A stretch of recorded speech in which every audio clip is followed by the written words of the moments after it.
Welcome to the very first episode of the Floridaville Express. This show is based on the extremely popular podcast, The Floridaville. In order to expand our reach, we are offering you this condensed internet show. It has all the elements that the Floridaville audiences have come to love, but we have expanded our distinguished speakers to include anyone with a Florida connection or impact on our Sunshine State. I'm Rosanna Catalano, an attorney, lobbyist, business professor, and the owner and founder of Rocket Ship Consultants, a strategic communications firm. Joining me this evening, of course, our host, Jeanne Curtin, who's also an attorney, a mediator, and the business development director for Rocket Ship, as well as Joy Tootle, another attorney, a content creator, and the operations director at Rocket Ship.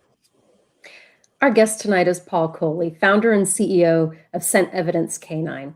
Paul is a former FBI forensic canine operations specialist, and he's dedicated his entire career to public service in areas including criminal justice, investigations, law enforcement, emergency management, education, and forensics.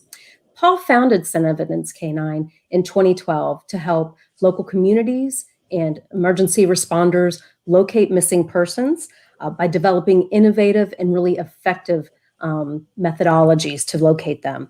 He has effective systems of discriminate canine training and scent collection technology. He developed the life-saving scent preservation kits and also the scent evidence collection vacuum to provide canine responders with uncontaminated scent articles that increases location success and reduces significantly the time it takes to locate a missing person. Scent Evidence Canine provides world-class trained scent discriminant and scent detection canines, handler training, and missing person response protocol training for law enforcement agencies and professional search and rescue teams across the U.S. and internationally. Paul, welcome to our show. We are so excited to have you join us tonight. I know you've recently partnered with Florida lawmaker Representative Scott Plakin to pass the Bringing the Lost Home Project bill in Florida to increase awareness of wandering risks in populations with Alzheimer's disease, related dementia, and autism. Can you please tell us a little bit about how this works? Sure. We partnered with Representative Plakin about 2 years ago. His wife was diagnosed with Alzheimer's. And while we were first discussing what we're doing as a company, his wife went missing. And so we had some really good conversations after that. And he wanted to get behind us and provide other options and tools for caregivers to protect their loved ones. And so we passed the first bill in, I think it was 2019. And then we got the second bill passed in 2020. And I think at this point in time, we've probably got about 20 life-saving funds related to Bringing the Lost Home bill. And what the bill does is it takes the scent preservation kits, the training of canine teams, a protocol, which is trauma-informed. We've written a protocol that's for missing persons that has trauma-informed information in there. So it helps first responders not continue the trauma that individuals are dealing with when they're dealing with a missing person. Wow. You also have a partnership with the Florida Department of Elder Affairs. Can you tell us a little bit about that? Yes. 2 or 3 years ago, I met Secretary Prudhomme, and he was looking at innovative ideas to help protect the elderly population we have here in Florida. And with dementia and Alzheimer's, I think there's over 580,000 individuals that are dealing with it now. He was looking for innovative ways, and we met and talked about ways to partner. And he's allowed us some opportunities to bring awareness to Alzheimer's and dementia. We have a bloodhound named Stella that just won the AKC Hero Award just this December. And some of the work that she did with DOEA and awareness is one of the reasons she won it. Of course, she's done some fantastic work in searches too, but he's been very, very innovative in getting these resources in people's hands, something that's not very expensive, but can serve a lot of people. So just think of this past week, one of those kits that DOEA purchased and put in the community in Charlotte County was used to find a lady that had been missing for 24 hours. She was dealing with dementia. Her son had gone to work, came back, she was missing. Bloodhound team came in. They used the kit that she'd got several weeks before that, and they were able to trail to her to over 2 miles. They found her floating in a canal, holding on to a life preserver. But she's alive and well today, thanks to partnerships with DOEA, the legislature, and the governor's office. That is an unbelievable story. Well, let's take a quick commercial break. And when we come back, I'm going to ask Paul about how he works with drones.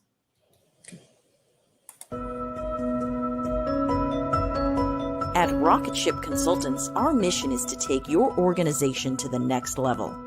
Our team develops strategic communication plans that help entrepreneurs, corporations, associations, and individuals reach new heights.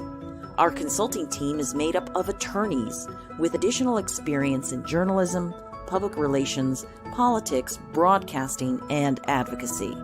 Let us help you take that dream you have for a podcast or video show and make it into a reality. We can create networking opportunities, educational forums, and interactive conferences to spread your message. Let our team provide you with fresh ideas and inspiration.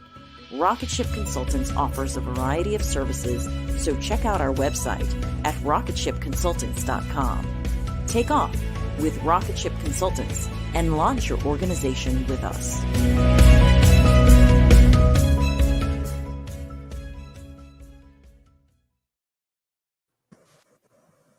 Welcome back. We're speaking with Paul Coley with Scent Evidence Canine. Well, Paul, we actually have some comments that have come in from viewers, and I've got one question here from a viewer that says, what is the current status of canines assisting with the detection of COVID-19 in people? And I'm wondering if you happen to know the answer to that. There are several groups right now that are training dogs to alert on COVID. I haven't personally been involved in that yet, but we've done a lot of study and research. They're using dogs to find cancer in individuals with high success rates. And some of the information that I've read about this is that the success rate with these dogs are extremely high. Are you using the same breed of dogs? Is it always bloodhounds like we see, in the movies, or are there various breeds that are good for this type of work? The bloodhounds are the Cadillacs of this work. They've been bred since 646 AD to do this. They were bred by a monastery in Belgium by St. Hubert. It was at St. Hubert's Abbey. So they've been bred for years and years and years to do this. But other dogs can do it as well with the right training and experience. Okay. Well, but the bloodhounds are the best. Okay. Well, I was curious about, I know that you're integrating drone technology into the canine trailing process, and I'm hoping you can tell us a bit more about that. Sure. While I was attending FSU getting my master's certificate, I ran across Professor David Merrick, who had just started the program up at FSU. They're world renowned right now with what they're doing with their drones.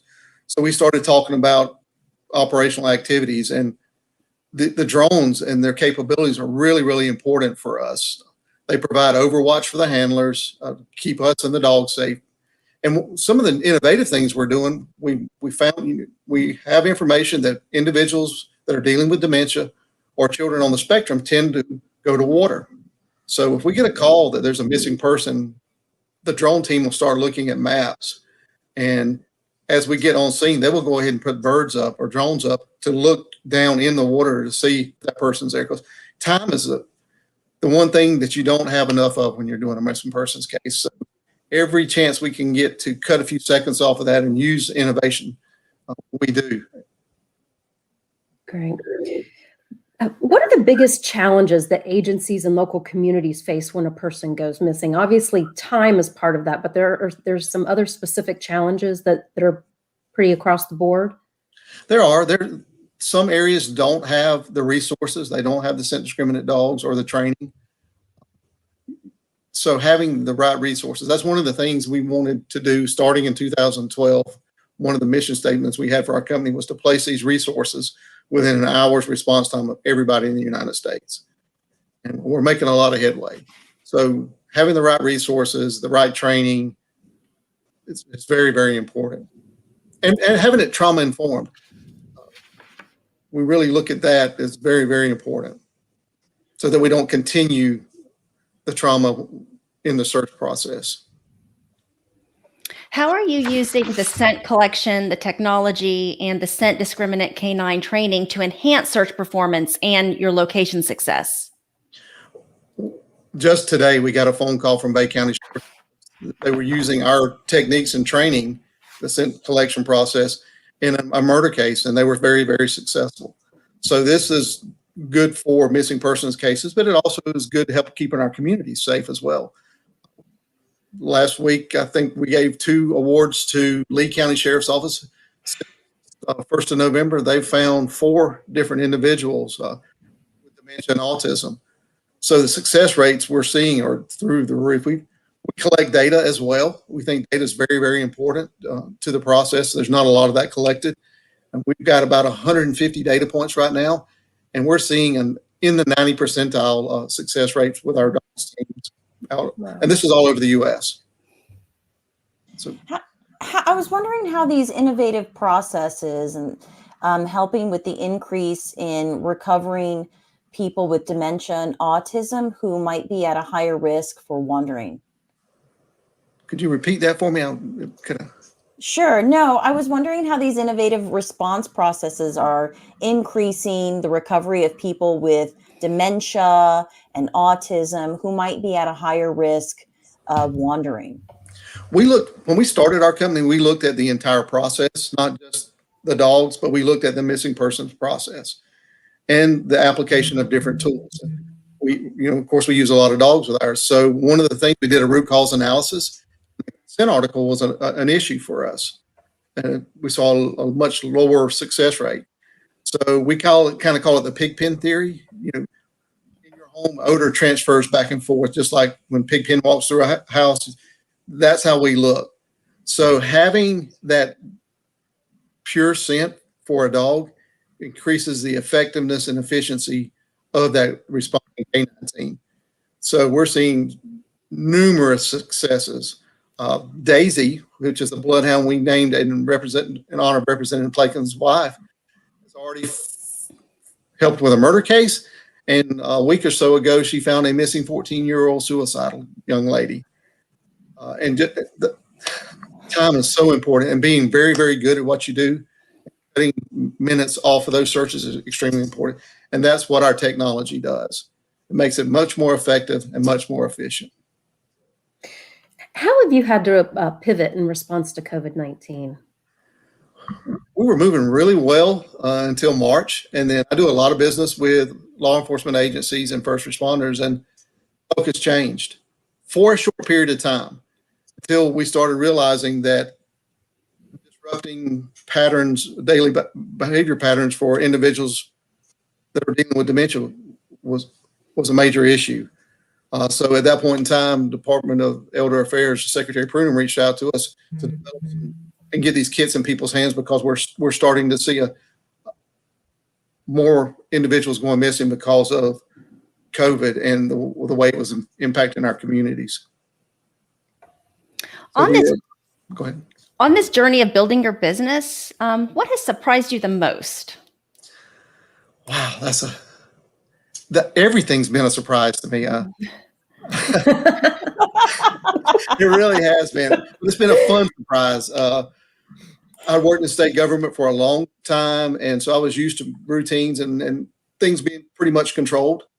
And when I started my own business, not so much. Everything was kind of new and adventurous, and especially with an idea like this that people think they know a little bit about, and so they jump to conclusions. Getting that educational component out there was very, very important to us, and that took time. So we had our early adopters come in, and that's when we really started to see it impact communities and lives. Well, I think that's something. I didn't mean to interrupt you. I was about to say I can really relate, though, to your answer. I think we all can here tonight. But it's so rewarding. The last 2 weekends that I'm sitting on the couch watching TV at 10 o'clock, and I get a phone call or a text message from an officer. The phone call, he was still breathing heavily, and he said, "You're not going to believe what I just did. I had a 12-year-old girl missing for 4 hours.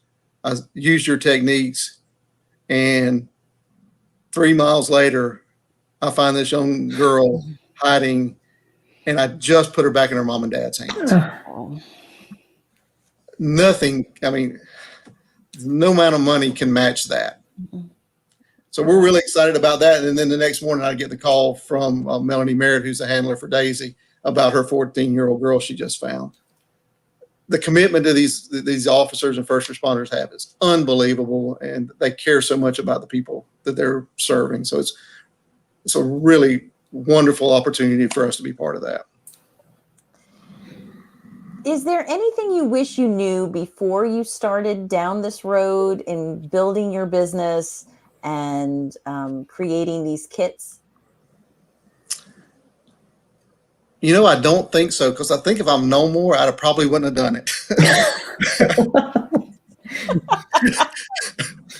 Well, we're very glad you did do it. Yes, we are all glad. This is a unique business model that probably doesn't follow most of the rules. And so I've gotten advice and all that. So I think if I'd have known that if I just followed my gut and what was leading me to do this begin and kind of stay on that track all the time. A few times I've gotten off of it and pulled back. I think I'd have been more successful if I'd have just kept full speed ahead the whole time. I've heard you speak about your business before, and I had gone to your website, and I was very pleased to see how affordable your kits are. It's something that every Floridian, every family, I think, can afford, and that's just really good. That's really good for everybody. It's something that everybody can take advantage of if they have a loved one that they're concerned about. So really appreciate that. If our audience wanted to get in touch with you, speaking of your website, or if there are other mechanisms, how can they find you? Send evidence, the letter K, number 9.com. We're on Facebook, Instagram, Twitter. And my personal contact is, the number is 850-272-6950. Well, Paul, thank you so much for being on our show. This has been fascinating and very inspiring. We appreciate you talking to us and sharing with us how your business is making a difference for not just Floridians, but for all families that could use your services. That wraps up tonight's episode of the Floridaville Express. Be sure to tune in every Monday at 8 p.m. Eastern Time for the next live episode. Thank you. Now, have you been looking for a way to expand the reach of your company's brand? Then look no further. We can create a video show just like this one for you, or you can team up with us to sponsor the show. Sponsorships create long-term awareness and positive brand associations. They increase your company's credibility and build prestige. Reach out to us for more information and have a good night. Good night, everyone. Thank you so Bye. much, Paul. Thank Thanks, you. Paul.